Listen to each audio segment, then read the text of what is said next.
Hello friends, my name is Aditi and welcome to my YouTube channel. आज हम पढ़ेंगे the earth in the solar system class 6 का chapter number 1। सबसे पहले इसमें हम पढ़ेंगे सेलेस्टियल बॉडीज़ के बारे में।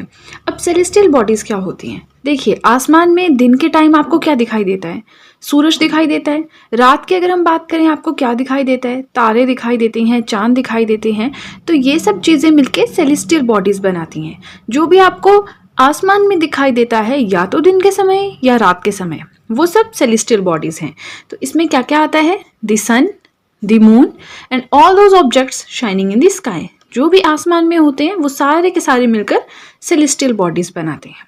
अब नेक्स्ट हम इसमें पढ़ेंगे स्टार्स कि स्टार्स क्या होते हैं। देखिए, स्टार्स जो हैं वो गैसेस के बहुत बड़े बड़े गोले होते हैं, गैसेस से मिलकर बने होते हैं। Have their own heat and light. उनकी अपनी हीट होती है, अपनी लाइट होती है। अब क्योंकि उनकी अपनी लाइट होती है तो वो चमचमाते हैं। अब जैसे सूरज है, अगर हम सन की बात करें तो सन की भी अपनी हीट है, क्योंकि सूरज हमने सुना है, हमने पढ़ा है कि बहुत ज़्यादा गर्म होता है। और स्टार्स भी जो हैं वैसे ही सन की तरह उनकी भी अपनी हीट होती है। स्टार्स जो हैं उनकी अपनी लाइट भी होती है, वो अपनी लाइट से ही चमचमाते हैं, यानी ट्विंकल करते हैं। नेक्स्ट है कि वेरी बिग एंड हॉट। जो स्टार्स होते हैं ये बहुत ही ज़्यादा बड़े बड़े होते हैं, बहुत ज़्यादा गर्म होते हैं, क्योंकि इनके अंदर काफ़ी ज़्यादा हीट होती है। हमें ये छोटे क्यों दिखाई देते हैं? क्योंकि ये अर्थ से बहुत ही ज़्यादा दूर है। अब कोई चीज़ अगर आप दूर से देखते हो तो वो आपको छोटी दिखाई देती है, राइट? तो इसीलिए हमें स्टार्स बहुत छोटे छोटे दिखाई देते हैं। अब सन की बात करें तो the sun is also a star. जो सूरज है वो भी एक तारा ही है, राइट? अब नेक्स्ट हम चलते हैं कॉन्स्टलेशंस की तरफ। अब हम नेक्स्ट पढ़ेंगे कॉन्स्टलेशंस क्या होती हैं।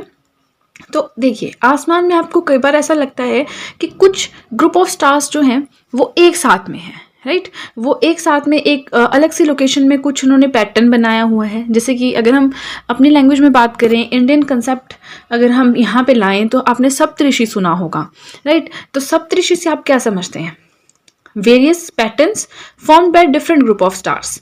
तो सप्तऋषि भी एक पैटर्न है जो स्टार्स के द्वारा बनाया जाता है, ठीक है? अब यहाँ पे एग्जाम्पल दिया है अर्सा मेजर, तो ये भी एक कॉन्स्टलेशन है। तो आई होप आप कॉन्स्टलेशन समझ गए होंगे कि क्या होता है। काफ़ी ज़्यादा पैटर्न्स जो हमें आसमान में दिखाई देते हैं, बनते कैसे हैं? By different group of stars, right? Next है पोल स्टार कि पोल स्टार क्या होता है। पोल स्टार को हम ध्रुव तारा भी कहते हैं, ठीक है? ये हमें नॉर्थ डायरेक्शन बताता है। तो बस वही चीज़ें बुक में भी दी हैं कि नॉर्थ स्टार जो है ये नॉर्थ डायरेक्शन यानी उत्तर दिशा के बारे में बताता है, और ये हमेशा आसमान में एक ही जगह पे रहता है, सेम पोजीशन में रहता है। ऑब्वियसली आपकी डायरेक्शन तो चेंज नहीं होगी, जो नॉर्थ डायरेक्शन है, जो उत्तर दिशा है, वो एक ही जगह पे रहेगी। इसलिए पोल स्टार भी हमेशा आसमान में एक ही जगह पे रहता है, राइट? नेक्स्ट आता है प्लैनेट्स। अब प्लैनेट्स क्या होते हैं? देखिए, आप अर्थ पे रहते हो, पृथ्वी पे रहते हो, वो भी एक प्लैनेट है, ग्रह है। तो प्लैनेट्स क्या होते हैं, अब हम उनके बारे में पढ़ेंगे। देखिए, ये होती हैं सेलेस्टियल बॉडीज। अब सेलेस्टियल बॉडीज हमने क्या कहा? जो भी यूनिवर्स में चीज़ें हैं, ठीक है? प्लैनेट्स हैं, सन है, मून है, स्टार्स है, सब कुछ क्या है? सेलेस्टियल बॉडीज है। तो वैसे ही अगर बात करें प्लैनेट्स के बारे में, तो प्लैनेट्स क्या हैं? प्लैनेट्स जो है सेलेस्टियल बॉडीज होती हैं जिनकी ना तो अपनी हीट होती है, ना तो अपनी लाइट होती है। अपनी हीट नहीं होती है, इसका मतलब क्या है? देखिए, सूरज की अपनी हीट होती है। सूरज भी जो है वो गैसेस से बना है, स्टार्स भी गैसेस से बने हैं, तो वो गर्म होते हैं। अब अगर प्लैनेट्स के पास भी अपनी हीट होती, प्लैनेट्स भी गर्म होते, तो उन पे जीवन संभव नहीं होता, क्योंकि इतनी गर्मी में हम रह नहीं पाते। तो हम कह सकते हैं कि प्लैनेट्स के पास ना तो अपनी हीट होती है, ना ही लाइट होती है। जैसे तारे चमचमाते हैं, ठीक है? सूरज आपको चमकता हुआ दिन को दिखाई देता है, प्लैनेट्स वैसे नहीं चमकते, राइट? तो ना इनकी अपनी हीट होती है, ना इनकी अपनी लाइट होती है। ये दूसरे स्टार्स की हेल्प से चमकते हैं। जब किसी और स्टार की जो लाइट है प्लैनेट्स पे पड़ती है, तो उसके द्वारा जो है प्लैनेट्स चमकते हैं। अब प्लैनेट वर्ड के बारे में बताया है कि एक ग्रीक वर्ड प्लेंटाई से लिया गया है, जिसका मतलब है वंडर्स। वंडर्स क्या होते हैं? जो इधर उधर घूमते रहते हैं, घुमंतु टाइप लोग। तो प्लैनेट्स भी क्या हैं? अपनी एक्सिस पे घूमते रहते हैं। इसका कंसेप्ट हम आगे पढ़ेंगे। देखिए, यहाँ पे बताए हैं 3 planets, Jupiter, Saturn and Uranus have rings around them. मतलब ये 3 ऐसे प्लैनेट्स हैं जिनके आसपास, जिनके पास रिंग्स होती हैं। अब रिंग्स कैसी होती हैं?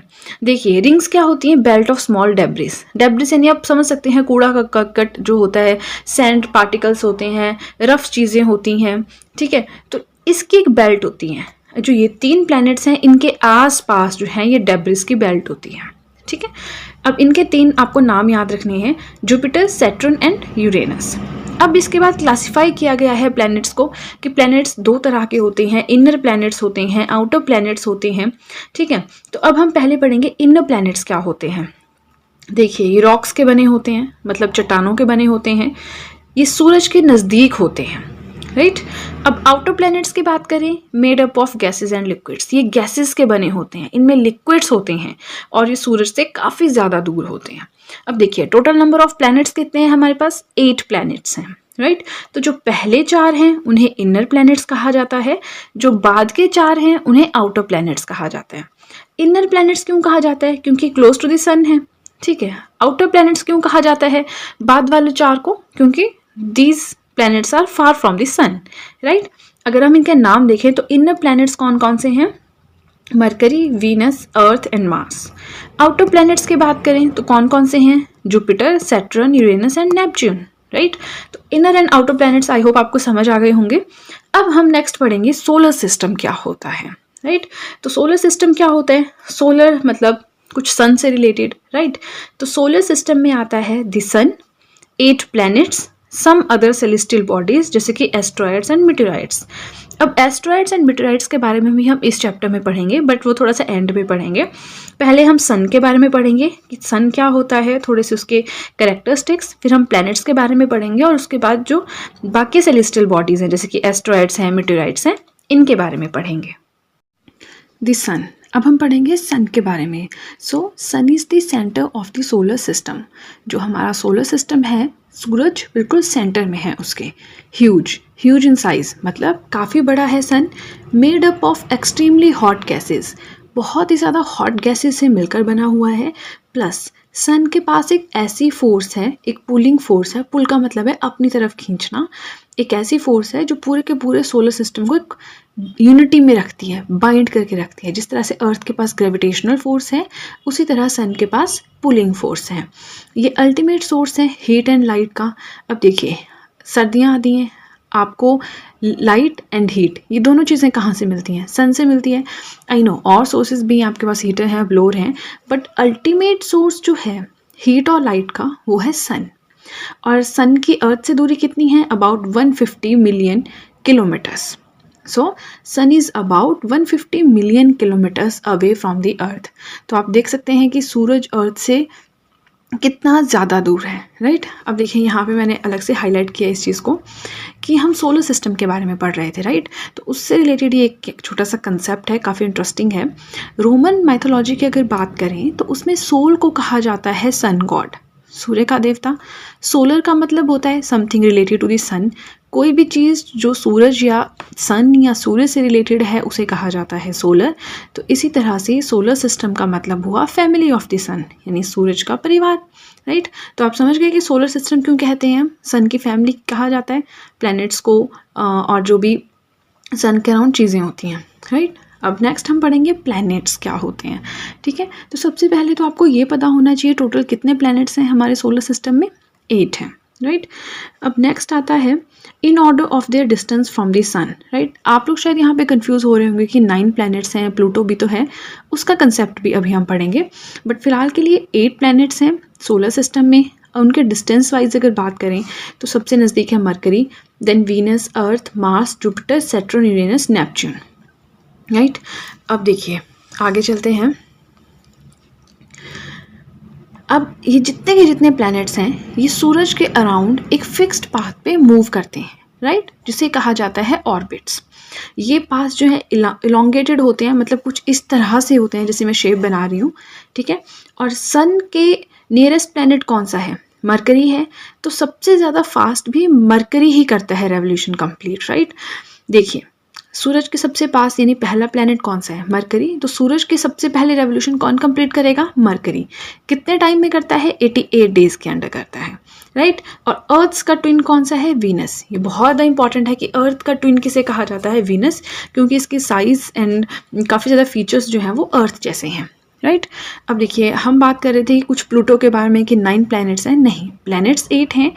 पहले 9 प्लैनेट्स हुआ करते थे, प्लूटो हमारा 9th प्लैनेट था, बट अगस्त 2006 में इंटरनेशनल एस्ट्रोनॉमिकल यूनियन के अकॉर्डिंगली इन्होंने क्या किया, एक आप कह सकते हैं फैसला दिया, और ये जैसे स्टडीज़ करते हैं, ये जो भी सोलर सिस्टम है, यूनिवर्स, उनकी स्टडीज़ करते हैं, तो उन्होंने वहाँ से पता लगाया कि प्लूटो जो है इसका साइज़ थोड़ा छोटा है, इसे आप प्लैनेट के रूप में नहीं मान सकते, इसलिए इन्होंने इसे नाम दिया ड्वार्फ प्लैनेट का।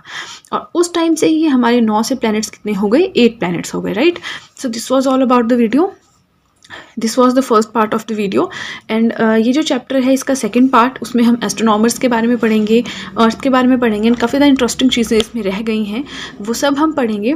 सो अगर आपको वीडियो अच्छी लगी हो तो चैनल को सब्सक्राइब करना बिल्कुल भी ना भूलें, बेल आइकन को प्रेस करें, वीडियो को लाइक करें, वीडियो का लिंक शेयर करें अपने फ्रेंड्स के साथ। एंड अगर आप इसका सेकंड पार्ट देखना चाहते हैं तो आप प्लेलिस्ट पे जाके एक बार चेकआउट कर सकते हैं। And that's it guys, see you soon. Hello everyone, स्वागत है आप सबका मेरे चैनल पे। My name is Aditi and हम पढ़ रहे हैं the earth in the solar system part number 2। So सबसे पहले हम पढ़ेंगे एस्ट्रोनॉमर्स के बारे में। एस्ट्रोनॉमर्स कौन होते हैं? जो स्टडी करते हैं सेलेस्टियल बॉडीज़ के बारे में और उनके मूवमेंट्स के बारे में। Those who study celestial bodies and their movements, उन्हें हम क्या कहते हैं? एस्ट्रोनॉमर्स। अब जो आर्यभट्ट हैं जिन्होंने ज़ीरो का आविष्कार किया था, वो एंशिएंट इंडिया के हैं और उन्हें भी एक एंशिएंट एस्ट्रोनॉमर के नाम से जाना जाता है, काफ़ी फेमस हैं ये, राइट। अब हम पढ़ेंगे अर्थ के बारे में कि अर्थ क्या है। अर्थ एक प्लैनेट है, अर्थ पे हम सब रहते हैं, ये तो आपको पता ही होगा। अब हम बात करेंगे कि third planet nearest to the sun, सूरज के सबसे नज़दीक कौन सा प्लैनेट है? मरकरी, उसके बाद वीनस और उसके बाद अर्थ आता है, राइट। सो तीसरा प्लैनेट है ये जो सूरज के बिल्कुल पास में है, राइट। साइज़ की बात करें तो रैंक है 5th, यानी 5वां सबसे बड़ा प्लैनेट है। शेप की बात करें तो अर्थ की शेप हम कहते हैं जियोइड फॉर्म में है, मतलब जियोइड का मतलब होता है अर्थ लाइक शेप, अर्थ की तरह शेप है। अब अर्थ लाइक शेप का क्या मतलब है? अर्थ लाइक शेप का मतलब है, देखिए यहाँ पे मैंने एक सर्कल बनाया है, ये इसे हम नॉर्थ पोल कहते हैं अर्थ में, इसे हम साउथ पोल कहते हैं। ये अर्थ की है एक पिक्टोरियल रिप्रेजेंटेशन। और देखिए जो हमारी अर्थ है वो नॉर्थ पोल से और साउथ पोल से दोनों से थोड़ी सी फ्लैट है, ठीक है, फ्लैटेंड। तो इस तरह की जो शेप है उसे कहते हैं जियोइड, यानी कि अर्थ लाइक शेप। तो अर्थ की शेप कैसी है? जियोइड है। उसके बाद हम अर्थ को ब्लू प्लैनेट के नाम से भी जानते हैं। ब्लू प्लैनेट के नाम से क्यों जानते हैं? नाम से ही पता चल रहा है, क्योंकि अर्थ पे वाटर काफ़ी ज़्यादा है। अब कितना ज़्यादा है? 2/3 of the surface is covered by water. Earth का जो 2/3 ऑफ द सर्फेस है वो पानी से ही कवर्ड है, इसलिए अर्थ को ब्लू प्लैनेट कहा जाता है। और अगर हम जैसे स्पेस में जाके भी देखते हैं तो वहाँ से भी अर्थ का जो कलर है वो हमें ब्लू दिखाई देता है। क्यों? क्योंकि इसमें पानी ज़्यादा है, राइट। नेक्स्ट आता है स्पीड ऑफ द लाइट, कि लाइट की स्पीड कितनी है? तो लाइट की स्पीड होती है 3 × 10⁸ मीटर पर second. This is very very important. Next आता है कि सनलाइट जो है वो अर्थ तक पहुंचने में कितना टाइम लगाती है? तो ये लगाती है अप्रॉक्सीमेटली 8 मिनट्स, 8 मिनट्स 14 सेकेंड्स, कुछ इतना टाइम लगता है। सो सनलाइट को अर्थ यानी सूर्य की रोशनी को पृथ्वी तक पहुंचने में कितना टाइम लगता है? लगते हैं टोटल 8 मिनट्स। नेक्स्ट हम पढ़ेंगे सैटेलाइट के बारे में। तो सैटेलाइट को हिंदी में हम उपग्रह कहते हैं, ठीक है। ये एक ऐसी सेलेस्टियल बॉडी है जो प्लैनेट्स के अराउंड मूव करती हैं। अब जो प्लैनेट्स हैं वो सूर्य के अराउंड मूव करते हैं, यानी कि सूर्य के चारों ओर चक्कर लगाते हैं, और जो सैटेलाइट्स होते हैं वो प्लैनेट्स के चारों ओर घूमते हैं, ठीक है। तो वैसे ही सैटेलाइट्स भी 2 तरह के होते हैं, एक होते हैं आर्टिफिशियल सैटेलाइट्स, एक होते हैं नेचुरल। नाम से ही पता चल रहा है, जो नेचुरल सैटेलाइट्स होते हैं मतलब जो नेचर के द्वारा बनाए गए हैं, और जो आर्टिफिशियल होते हैं मतलब जो ह्यूमंस ने बनाए हैं। तो अगर हम अर्थ की बात करें तो अर्थ का सिर्फ एक ही नेचुरल सैटेलाइट है और वो है मून, यानी कि चांद। तो अब हम मून के बारे में पढ़ेंगे। मून जो है अर्थ का इकलौता सैटेलाइट है, इकलौता उपग्रह है, ओनली सैटेलाइट ऑफ द अर्थ। ये हमें काफ़ी ज़्यादा बड़ा दिखाई देता है। क्यों? क्योंकि ये हमारे अर्थ के काफ़ी ज़्यादा नज़दीक है अगर हम कंपेयर करें बाकी सेलेस्टियल बॉडीज़ के साथ, right. It appears big because it is nearer to our planet than other celestial bodies. जो देखिए आपको आसमान में तारे दिखाई देते हैं, आपको लगता है काफ़ी ज़्यादा छोटे हैं, बट उनमें से काफ़ी ज़्यादा तारे ऐसे हैं जो चाँद से भी काफ़ी ज़्यादा बड़े हैं, लेकिन वो अर्थ से बहुत ही ज़्यादा दूरी पे हैं, इसलिए हमें वो बहुत छोटे छोटे दिखाई देते हैं, राइट। अब अगर हम डिस्टेंस की बात करें कि मून अर्थ से कितना दूर है, तो यह 3,84,400 किलोमीटर्स अवे, राइट। तो सबसे पहले इंसान जिन्होंने अर्थ मतलब अर्थ में थे obviously humans, the first man to step on the surface of moon, जो जिन्होंने चांद के सर्फेस पे सबसे पहले कदम रखा वो कौन थे? Neil Armstrong, right. Moves around the earth in about 27 days. अब अर्थ के अराउंड चांद को एक पूरा रेवोल्यूशन, या आप कह सकते हैं कि एक चक्कर लगाने में कितना टाइम लगता है, तो वो लगते हैं 27 डेज। और अर्थ को कितना टाइम लगता है? पूरा 1 साल लगता है सन के अराउंड चक्कर लगाने में, 365 डेज, राइट। अब हमने बात की थी कुछ एस्ट्रॉइड्स के बारे में हमने पढ़ा था, कुछ मीटेराइड्स के बारे में पढ़ा था हमने, तो अब हम उनके बारे में थोड़ा सा देख लेते हैं। एस्ट्रॉइड्स क्या होते हैं? ये बहुत ही छोटी छोटी टाइनी बॉडीज़ होती हैं जो सन के अराउंड जो है वो घूमती रहती हैं, और मेनली ये पाई कहाँ जाती हैं? सोलर सिस्टम में ही पाई जाती हैं, बट ये पाई जाती हैं जो मार्स और जुपिटर है उनके बीच में, राइट। ऐसा माना जाता है कि एस्ट्रॉइड्स क्या हैं? देखिए, ये छोटे छोटे कण हैं, पार्टिकल्स हैं जो आपको मार्स और जुपिटर के बीच में मिलेंगे, लेकिन ऐसा माना जाता है कि इन दोनों के बीच में कोई एक और प्लैनेट हुआ करता था, वो किसी रीज़न से एक्सप्लोड हो गया, फट गया, टूट गया, जिसकी वजह से वहाँ पे कुछ पीसेस बन गए जो वहाँ पे अब घूमते रहते हैं, अपनी ऑर्बिट में चक्कर लगाते रहते हैं, और उन्हें कहा जाता है एस्ट्रॉइड्स। तो यहाँ पे क्वेश्चन यही बनता है कि एस्ट्रॉइड्स किन दो प्लैनेट्स के बीच में पाए जाते हैं? तो ये पाए जाते हैं मार्स और जुपिटर के बीच में, राइट। अब नेक्स्ट हम पढ़ेंगे मीटेराइट्स के बारे में। मीटेराइट्स क्या होते हैं? ये रॉक्स के छोटे छोटे पीसेज होते हैं जो सन के अराउंड चक्कर लगाते रहते हैं। अब ये भी काफ़ी ज़्यादा इंटरेस्टिंग है। आप सोचेंगे एस्ट्रॉइड्स मीटेराइट्स में क्या फ़र्क है? एस्ट्रॉइड्स तो मैंने आपको बता दिया कि माना जाता है एक प्लैनेट था, टूट गया होगा, छोटे छोटे पार्टिकल्स होते हैं, पार्टिकल्स भी नहीं, कुछ रॉक्स टाइप होती हैं। अब एस्ट्रॉइड्स भी रॉक्स ही होती हैं जो सन के अराउंड घूमती रहती हैं, बट इनमें भी 2 चीज़ें आती हैं। देखिए, कई बार क्या होता है, अर्थ के एटमॉस्फेयर में ये एंटर करती हैं। अब क्योंकि एटमॉस्फेयर है अर्थ में, वहाँ पे फ्रिक्शन होती है, तो ये जल जाती हैं, ठीक है। और दूसरा क्या होता है, समटाइम्स क्रिएट हॉलो। कई बार ये बहुत स्ट्रॉन्ग होती हैं, उस फ्रिक्शन से भी बच जाती हैं, अर्थ के सरफेस पे पहुँच जाती हैं और एक छेद, एक स्पेस, एक हॉलो, एक होल क्रिएट कर देती हैं, ठीक है। जैसे एक लूनर लेक है महाराष्ट्र में, उसको मीटेराइट लेक कहते हैं क्योंकि वहाँ पे एक मीटेराइट गिरा था जिससे एक काफ़ी बड़ा होल हो गया और उसके बाद उसमें पानी स्टोर हो गया और उस लेक का नाम पड़ गया लूनर लेक, राइट। तो आई होप आपको एस्ट्रॉइड्स एंड मीटेराइट्स में अच्छे से फ़र्क पता चल गया होगा। ये सिर्फ घूमते रहते हैं स्पेस में, इन 2 प्लैनेट्स के बीच में, लेकिन मीटेराइट्स क्या होते हैं, ये अर्थ पे भी आ जाते हैं, राइट। अब हम पढ़ेंगे गैलेक्सी क्या होती है। गैलेक्सी, यूनिवर्स, आपने इन सब के बारे में सुना ही होगा, राइट। तो अब हम उसी के बारे में पढ़ेंगे। सो गैलेक्सी क्या होती है? ये बिलियन ऑफ स्टार्स का एक सिस्टम होती हैं, ठीक है। Huge system of billions of stars and clouds of dust and gases.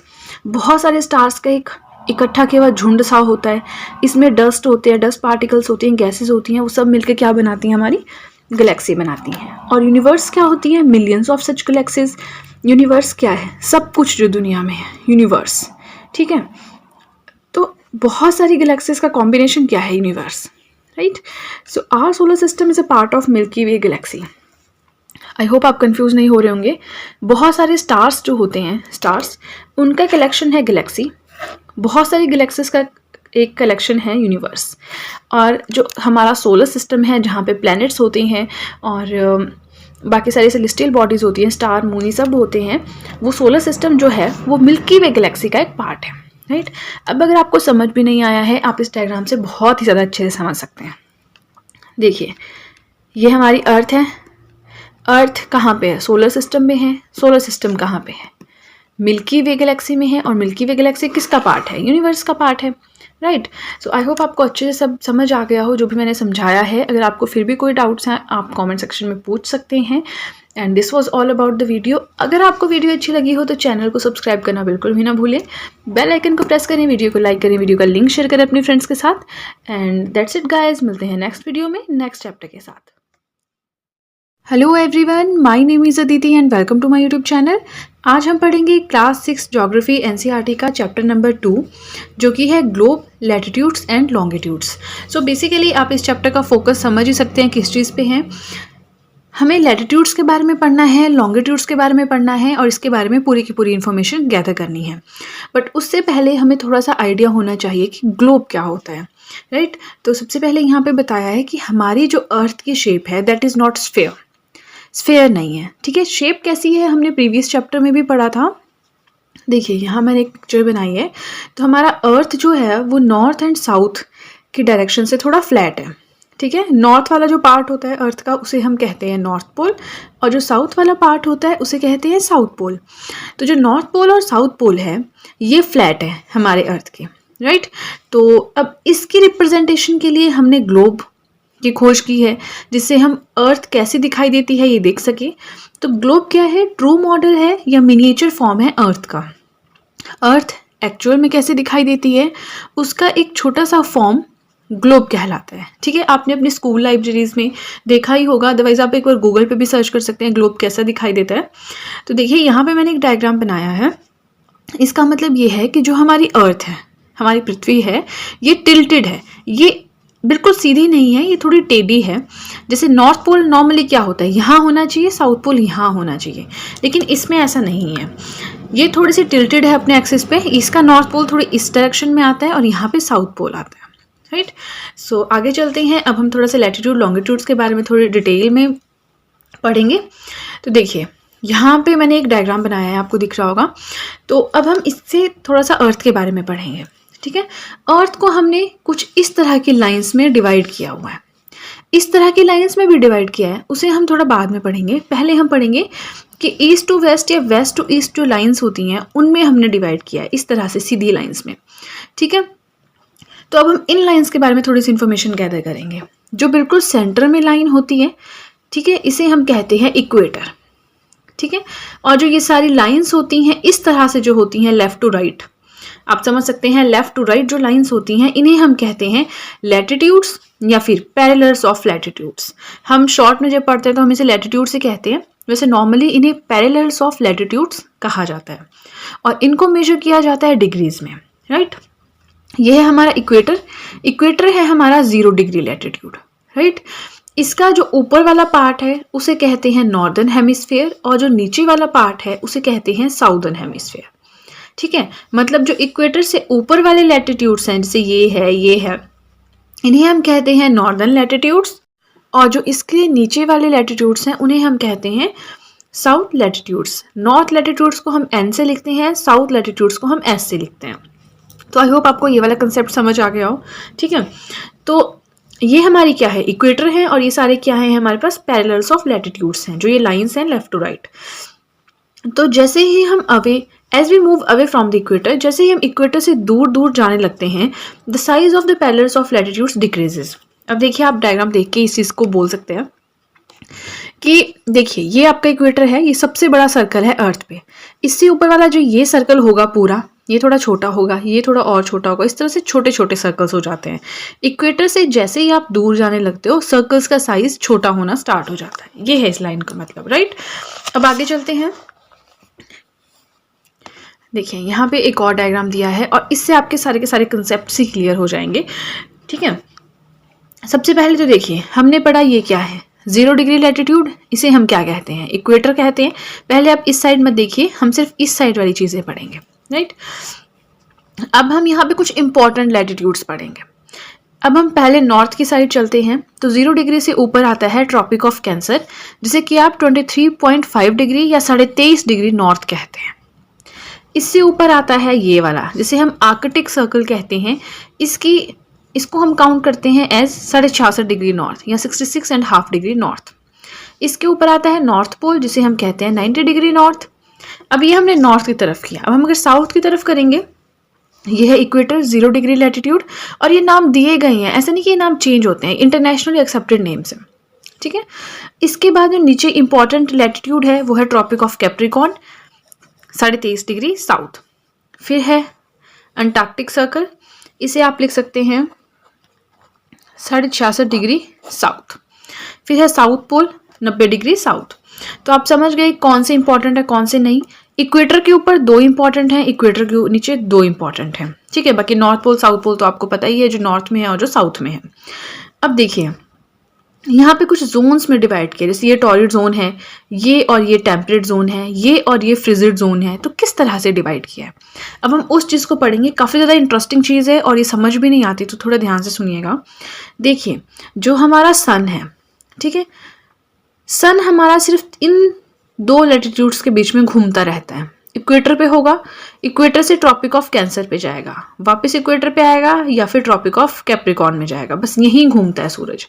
तो अब सूर्य की किरणें कहाँ पे ज़्यादा पड़ती हैं, कहाँ पे कम पड़ती हैं, उस हिसाब से हमने जोन्स को डिवाइड किया हुआ है। ठीक है, अब क्योंकि सूरज इसी दिशा में घूमता रहता है, यहीं पे घूमता रहता है, तो ऑब्वियसली सनलाइट यहाँ पे सबसे ज़्यादा होगी। यहाँ पे सनलाइट अगर सबसे ज़्यादा है तो यहाँ पे हीट भी सबसे ज़्यादा होगी। यहाँ पे मैक्सिमम हीट होती है, इसलिए इस जोन को नाम दिया गया टॉर्रिड जोन। टॉर्रिड जोन कहाँ से कहाँ तक है? ट्रॉपिक ऑफ कैंसर से ट्रॉपिक ऑफ कैप्रिकॉर्न तक का जो ये ग्रीन वाला पार्ट है, ये सारा का सारा टॉर्रिड जोन है। उसके बाद हम पढ़ते हैं टेम्परेट जोन। अब ये है north temperate north temperate zone क्योंकि ये नॉर्थ डायरेक्शन या नॉर्थ हेमिस्फेयर में है। यह है साउथ टेम्परेट जोन क्योंकि ये साउदर्न हेमिस्फेयर में है। ठीक है, अब यहाँ पे क्या होता है, देखिए सूरज मैक्सिमम या तो यहाँ जाएगा या यहाँ जाएगा। जब सूरज यहाँ होगा तो सूर्य की किरणें स्लैंटिंग होंगी, जब सूरज यहाँ होगा सूर्य की किरणें स्लैंटिंग होगी, मतलब टेढ़ी होंगी। तो मतलब यहाँ पे भी सनलाइट होगी लेकिन उतनी ज़्यादा नहीं होगी, स्लैंटिंग रेज होंगी। यहाँ इन दोनों में मॉडरेट टेम्परेचर होता है, इसलिए इसे नाम दे दिया गया टेम्परेट जोन का। राइट, अब हम बात करते हैं इससे ऊपर वाले पार्ट की। तो देखिए सूरज की किरणें यहाँ पे एक तरह से आप कह सकते हैं बहुत ही ज़्यादा कम पहुँचती हैं या पहुँचती ही नहीं है, लीस्ट हीट होती है इस वाले एरिया में और इस वाले एरिया में। अब क्योंकि इन दोनों पार्ट्स में हीट बहुत ज़्यादा कम होती है तो इसे नाम दे दिया गया फ्रिजिड जोन।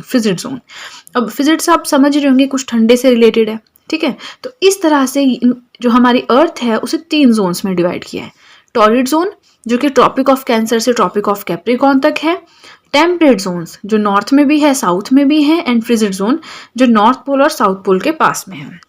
राइट, तो आई होप ये वाला जो डायग्रामेटिक रिप्रेजेंटेशन थी आपको अच्छे से समझ आ गई होगी। अब चलते हैं आगे की तरफ। अब हम पढ़ेंगे लॉन्गिट्यूड्स के बारे में। तो आई होप लैटिट्यूड्स का सारा कंसेप्ट आपको समझ आ गया है। अब हम पढ़ेंगे व्हाट आर लॉन्गिट्यूड्स। लॉन्गिट्यूड्स क्या होती हैं? लॉन्गिट्यूड्स वो लाइंस होती हैं जो नॉर्थ पोल से साउथ पोल की तरफ खींची जाती हैं। ठीक है, लैटिट्यूड्स क्या होते थे? जो लेफ्ट टू राइट होते थे या जो ईस्ट टू वेस्ट डायरेक्शन या वेस्ट टू ईस्ट होते थे। लॉन्गिट्यूड्स क्या होते हैं? जो ऊपर से नीचे की तरफ लाइंस होती हैं। ठीक है, नॉर्थ पोल से साउथ पोल, आप इस तरह से याद रख सकते हो। तो लॉन्गिट्यूड्स क्या हो गए? सीधी लाइंस हो गई। अब जैसे हम लैटिट्यूड्स पढ़ते थे उसे हम कहते थे पैरेलल्स ऑफ लैटिट्यूड्स, वैसे ही हम लॉन्गिट्यूड्स को क्या कहते हैं? इसे हम कहते हैं मेरिडियंस ऑफ लॉन्गिट्यूड्स। राइट, ये जस्ट एक नाम है, जो प्रॉपर नाम है इसका मेरिडियंस ऑफ लॉन्गिट्यूड्स, बट जैसे हम फर्दर स्टडी करते जाते हैं तो हम इसे लॉन्गिट्यूड्स ही बुलाते हैं। राइट, इसे हम कैसे मेजर करते हैं? डिग्रीज में ही करते हैं।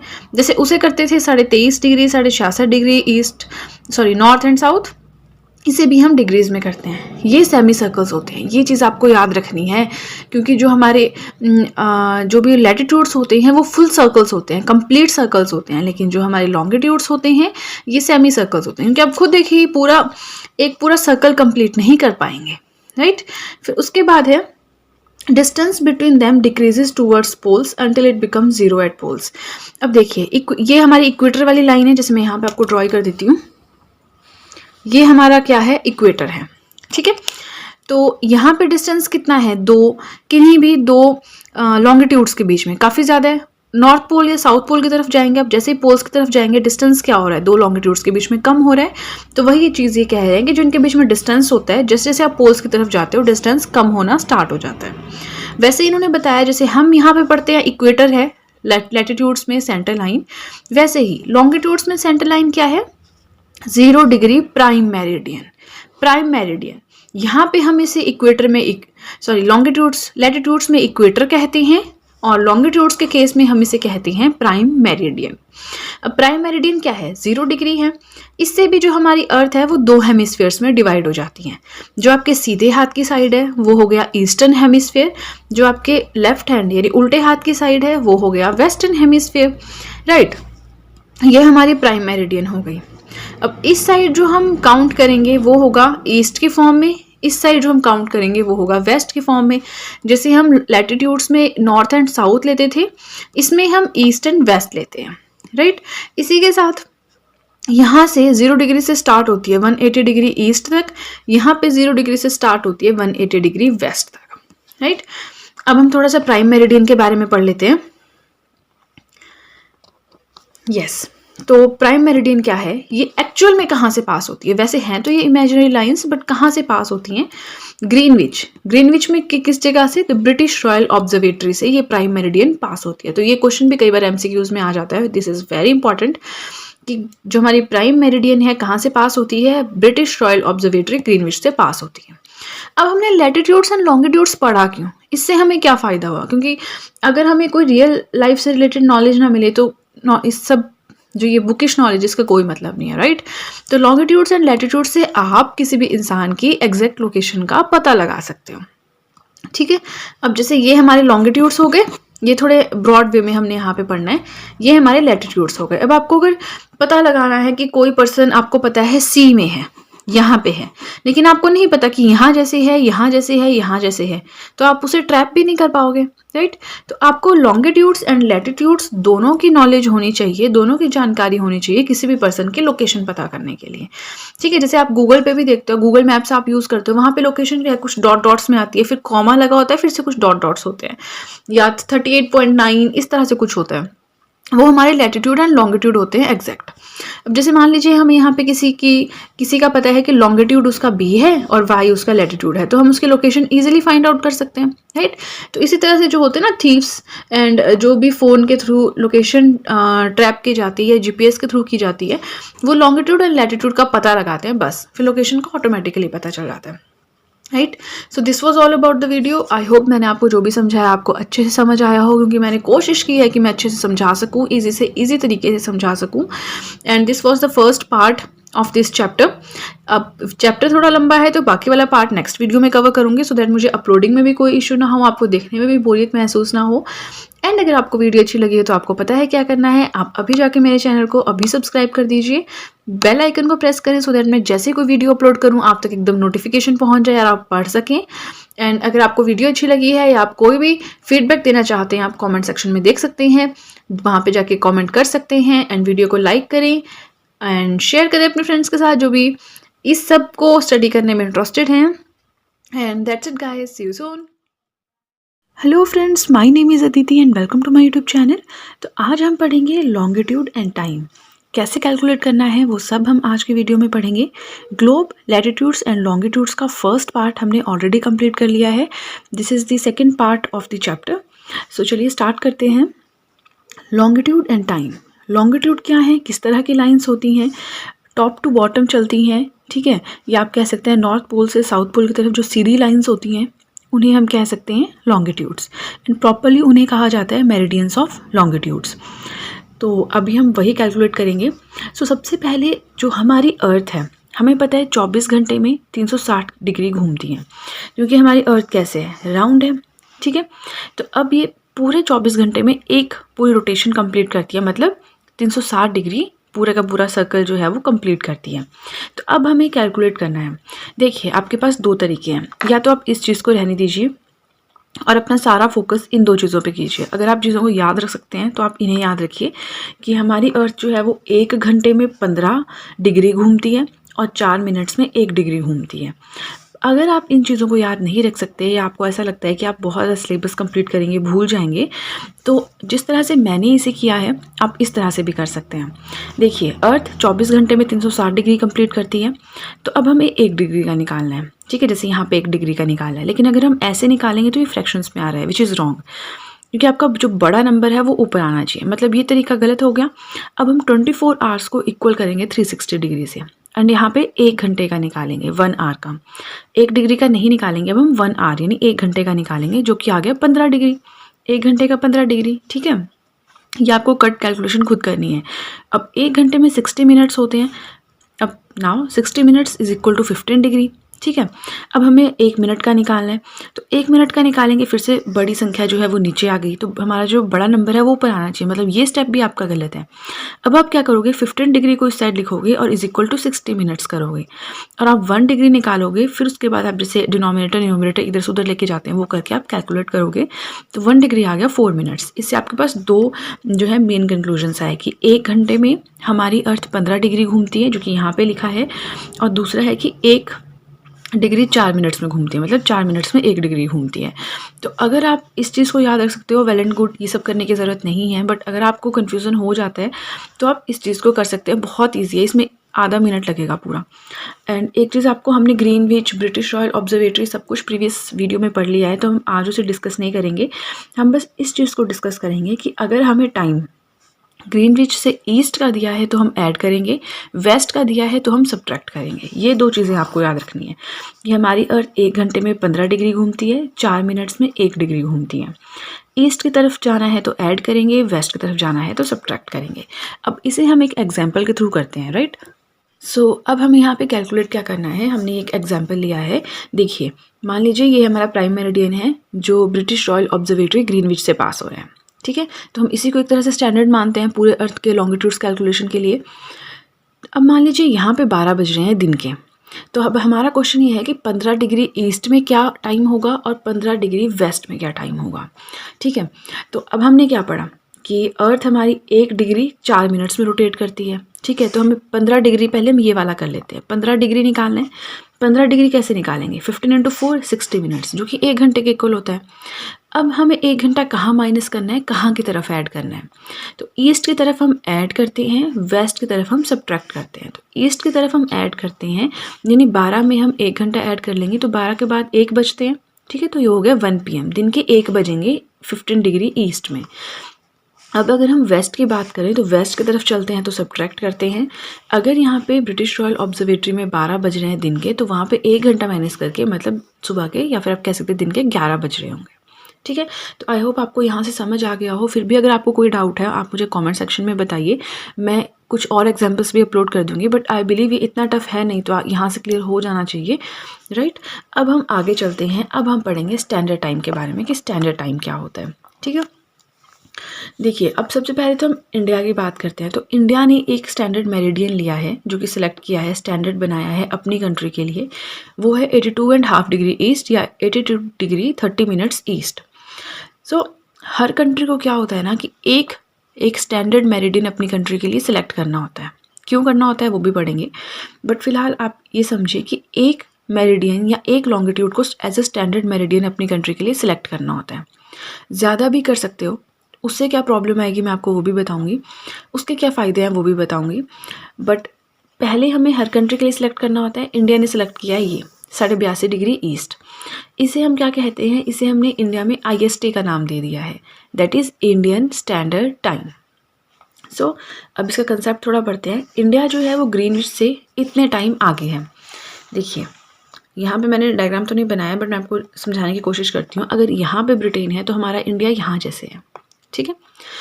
तो हमारा यहाँ से मतलब टाइम ऐड होगा। अगर यहाँ 12 बज रहे हैं तो यहाँ कितने बजेंगे, तो वो चीज़ फिक्स है कि अगर ग्रीनविच में 12 बज रहे हैं, ब्रिटिश रॉयल ऑब्जर्वेटरी में 12 बज रहे हैं, तो हमारे इंडिया 5.5 घंटे आगे चलता है ग्रीनविच से। तो यहाँ पे 5.5 घंटे प्लस करने हैं आपको। So India located east of Greenwich, Greenwich के ईस्ट में है एट 82 डिग्री 30 मिनट्स ईस्ट। इस प्राइम मेरिडियन या स्टैंडर्ड मेरिडियन पे है। हेंस यहाँ पे जो है 5 घंटे 30 मिनट आगे चलता है time, ahead of GMT। GMT क्या है, ग्रीनविच मीन टाइम। जो हमने 12 पढ़ा था ना ऊपर, मतलब वो स्टैंडर्ड किया है, उसको नाम दिया है GMT, ग्रीनविच मीन टाइम। तो हम पढ़ते हैं ना +5 इन .30 GMT, इस तरह से। तो वो यही चीज़ है। अब क्या होता है ना, जो कंट्रीज इस डायरेक्शन में होती हैं, मतलब जिनका टॉप टू बॉटम चीज़ ज़्यादा होती है, वो एक मेरिडियन को सिलेक्ट कर सकते हैं। जैसे हमारा इंडिया है तो इसका ऊपर से नीचे का एक्सटेंट ज़्यादा है, ठीक है। तो हमने इसे सिलेक्ट किया है एक ही मेरिडियन। लेकिन कई कंट्रीज़ होती हैं जो बहुत ज़्यादा चौड़ी होती है, मतलब आप कह सकते हैं कि ईस्ट टू वेस्ट उनका जो एरिया है वो काफ़ी ज़्यादा होता है। अब जैसे हम यहाँ पे बात करेंगे रशिया, आप अगर मैप पे देखेंगे काफ़ी चौड़ी कंट्री है। तो वहाँ पे एक टाइम जोन से काम नहीं चल सकता, क्योंकि मान लीजिए हमने वहाँ पे एक टाइम जोन, यहाँ जैसे जहाँ मैंने पेन रखा है, यहाँ टाइम जोन सेलेक्ट कर दिया कि 12 बजेंगे, लेकिन इस साइड वहाँ पे रात हो गई होगी और इस साइड वहाँ पे सुबह होगी, ठीक है, समझ रहे हैं।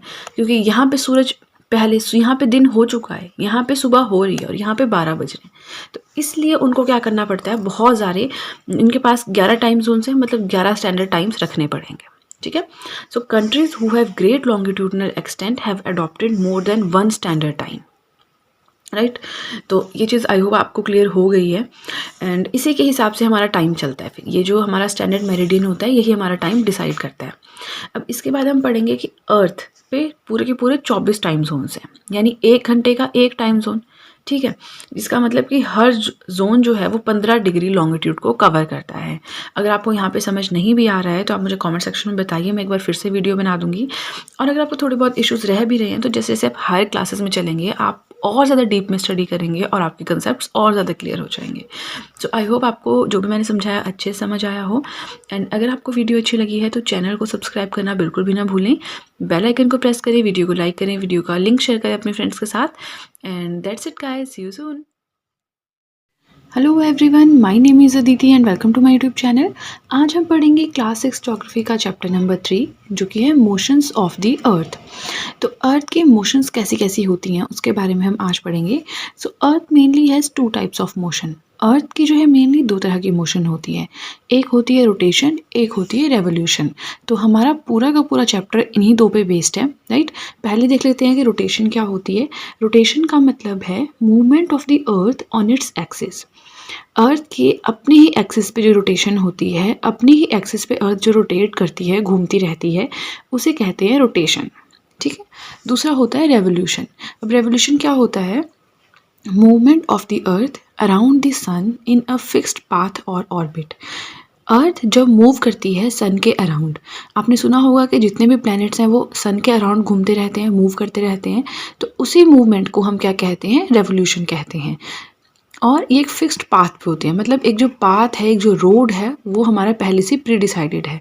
और इस पाथ की शेप कैसी होती है? Elliptical, right. तो अब हमें पता चल गया कि रोटेशन क्या होता है, रेवोल्यूशन क्या होता है। रेवोल्यूशन होता है सूरज के चारों ओर घूमना और रोटेशन होता है अपनी ही एक्सिस पे घूमना, ठीक है। तो हमारा पूरा का पूरा चैप्टर अब इन्हीं 2 पे बेस्ड है। सबसे पहले हम पढ़ेंगे रोटेशन के बारे में। अब रोटेशन के बारे में पढ़ने से पहले हमें इन कुछ यहाँ पे सर्कल्स बनाए हैं, आप देख रहे होंगे डायग्राम्स, इनका आपको पता होना चाहिए। देखिए सबसे पहले तो ये है, अब ये हमारी अर्थ है, ठीक है। ये साउथ पोल है अर्थ का, ये नॉर्थ पोल है। अब देखिए ये जो लाइन बनाई है, ठीक है, इस तरह से ये अर्थ की एक्सिस है और इस पे अर्थ जो है वो एक तरह से आप कह सकते हैं कि हमेशा हैंग रहती है, लटकी रहती है। अब देखिए नॉर्मली अर्थ ऐसे सर्कुलर वे में होनी चाहिए और हमारी एक्सिस ऐसे होनी चाहिए, लेकिन जो हमारी अर्थ है वो इस फॉर्म में है, ठीक है। अब इसका मतलब क्या है? इसका मतलब ये है कि अर्थ हमारी टेढ़ी है।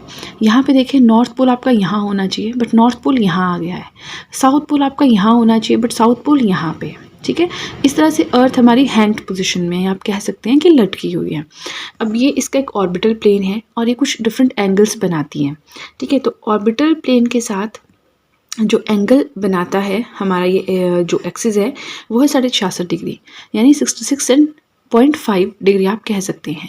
और जो ये परपेंडिकुलर प्लेन है इसके साथ जो एंगल बनाता है वो है 23.5 डिग्री, यानी 23.5 डिग्रीज, ठीक है।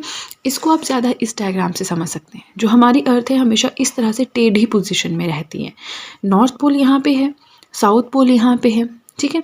और जो लाइंस हम हमेशा पढ़ते आ रहे हैं, हमने प्रीवियस चैप्टर में भी पढ़ा है, वो किस तरह से इक्वेटर हमारा ये है, ट्रॉपिक ऑफ कैंसर हमारा ये है एंड ट्रॉपिक ऑफ कैप्रिकॉर्न हमारा ये है। तो ये है हमारी अर्थ की पोजीशन, राइट। अब नेक्स्ट हम जो डायग्राम पढ़ेंगे वो है सर्कल ऑफ इल्यूमिनेशन के बारे में।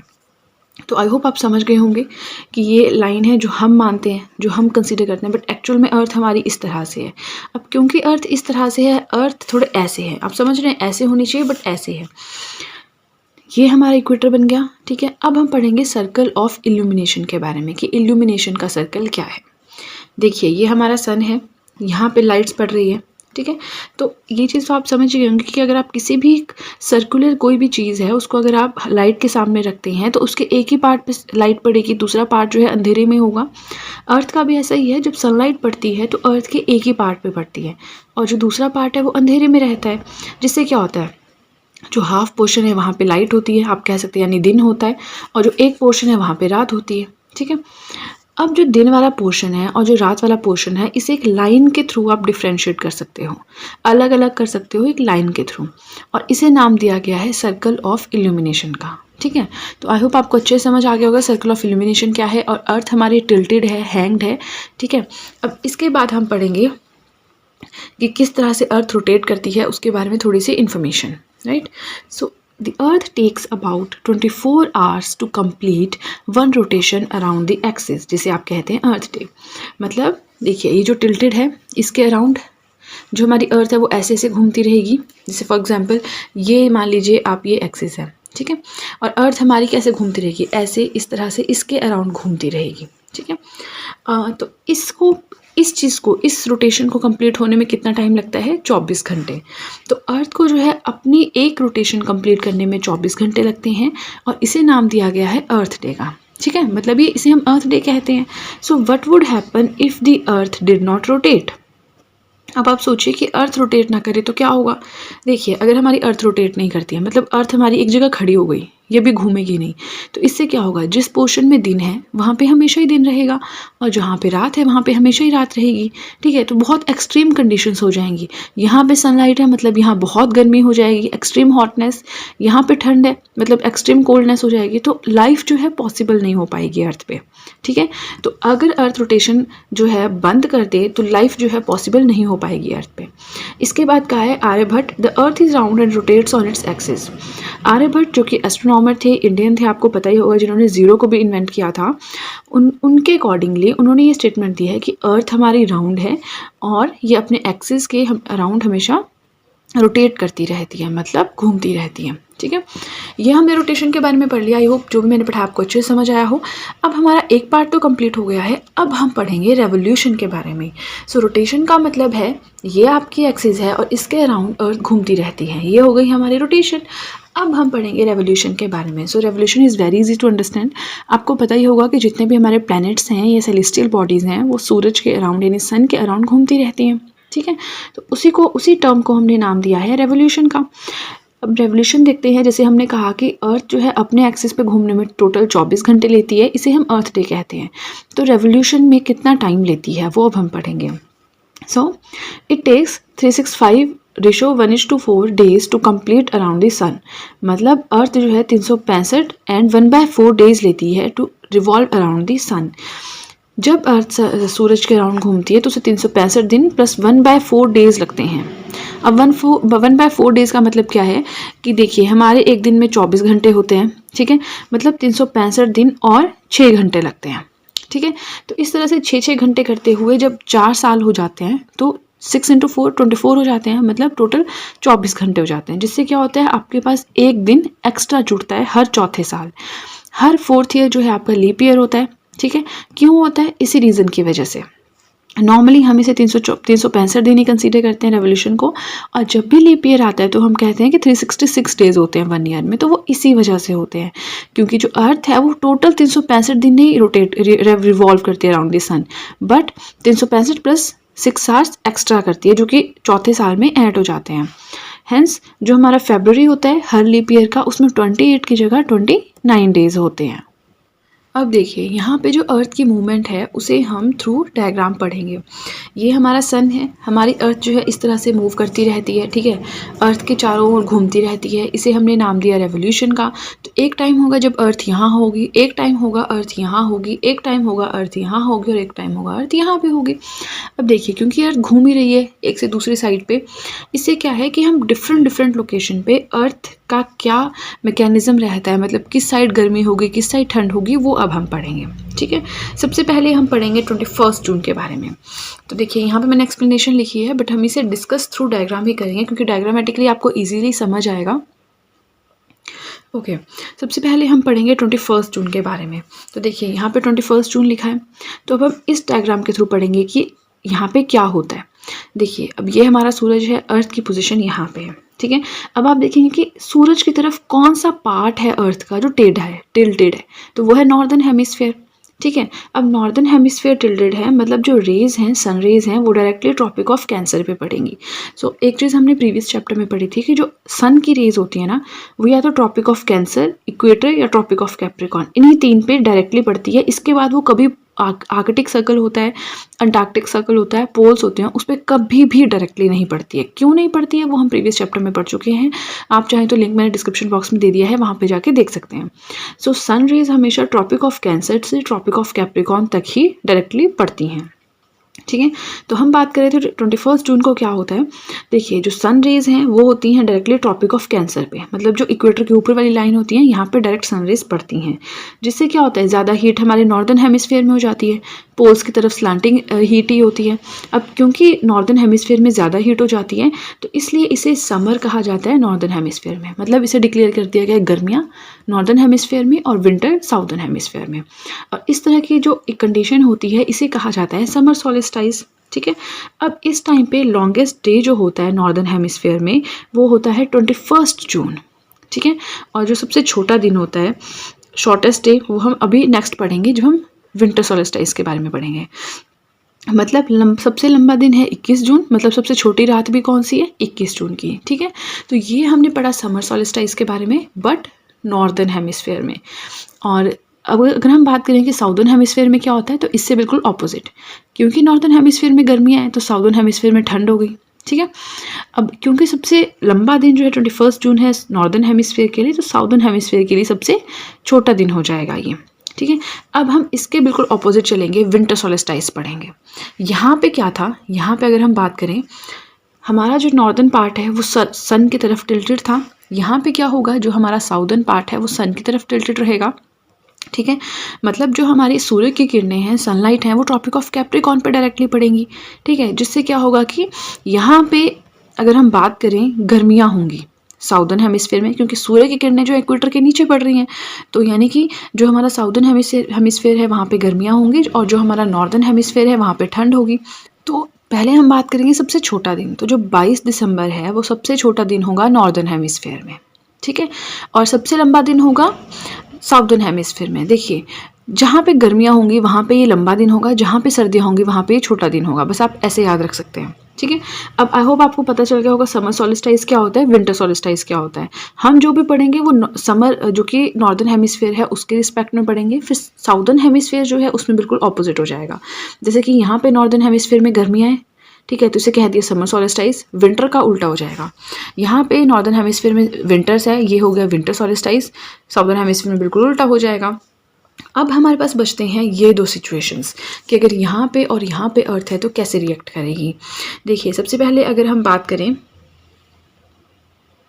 21 मार्च की, ठीक है, तो जो 21 मार्च है और जो 23 सितंबर है ये जो दोनों ही सिचुएशंस है इन पे सनराइज जो है वो इक्वेटर पे पड़ेगी। अब आप कंफ्यूज हो रहे हो कि यहाँ पे तो साउदर्न पोल है, बट आपको इस तरह से लेना है कि ये दोनों पैरेलल है, यहाँ पे भी एक सर्कल है यहाँ पे भी एक सर्कल है, और जो सनलाइट है वो डायरेक्टली इक्वेटर पे पड़ रही है, यहाँ पे भी दोनों में इक्वेटर पे पड़ रही है। इस पोजीशन पे क्या होगा, कोई भी पोल जो है वो सन की तरफ टिल्टेड नहीं है, जिससे क्या होगा जो पूरी की पूरी अर्थ है उसमें equal days and equal nights होंगे। और इन दोनों ही सिचुएशंस को हम नाम देते हैं इक्विनॉक्स का, मतलब जिसमें इक्वल डेज और इक्वल नाइट्स होती हैं। ठीक है। अगर हम बात करें देखिए 23 सितंबर की, अगर हम इस वाले पार्ट की बात करें, इस वाले पार्ट में क्या होगा जब इक्वेटर पे सनलाइट पड़ेगी तो जो हमारा नॉर्दर्न हेमिस्फीयर है वहाँ पे ऑटम होगा, जो साउदर्न हेमिस्फीयर है वहाँ पे स्प्रिंग होगा। लेकिन अगर हम बात करें 21 मार्च की जो कि सिचुएशन यहाँ पे है, उस टाइम पे नॉर्दर्न हेमिस्फीयर में स्प्रिंग होगा और जो साउदर्न हेमिस्फीयर है वहाँ पे ऑटम होगा। तो इस तरह से जो मेन इसमें पढ़ने वाला था वो इन दोनों का था, इन दोनों का सेम है। ठीक है। सो इस तरह से हमने पढ़ा कि किस तरह से अर्थ में रोटेशन होती है, रेवोल्यूशन होती है और कितना कितना टाइम लगता है। तो आई होप मैंने आपको जो भी समझाया आपको अच्छे से समझ आया हो। और अगर आपको वीडियो अच्छी लगी है तो चैनल को सब्सक्राइब करना बिल्कुल भी ना भूलें, बेल आइकन को प्रेस करें, वीडियो को लाइक करें, वीडियो का लिंक शेयर करें अपने फ्रेंड्स के साथ। एंड दैट्स इट गाइज, अब मिलेंगे नेक्स्ट वीडियो में with the chapter number 4 of this book. So that's it and see you soon.